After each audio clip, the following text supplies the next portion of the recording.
नमस्कार दोस्तों, आप देख रहे हैं रिसर्च भोजपुरी यूट्यूब चैनल को। दोस्तों आपको बता दें, खेसारी लाल यादव का एक गाना रिलीज से पहले विवादों में बना हुआ है। जी हाँ दोस्तों, गाने का बोल है सेनुरवा ये जान अलगा करा दी। इस गाने को लिखे थे विष्णु विशेष और रोशन हेगड़े जी म्यूजिक दिए थे।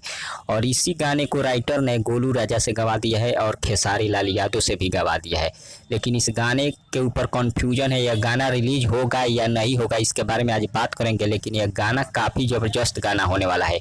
कुछ वीडियो इसका वायरल भी हो रहा है, कुछ इसका ऑडियो क्लिप वायरल हो रहा है, जो कि काफ़ी ज़बरदस्त तरीके से खेसारी लाल यादव इस गाने को गाए हैं।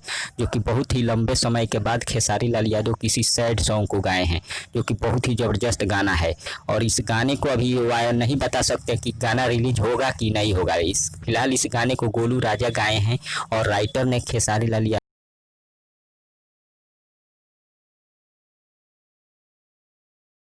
रहिए। तब तक बने रहिए हमारे साथ, मिलते हैं अगले खबर में अगले वीडियो के साथ। धन्यवाद।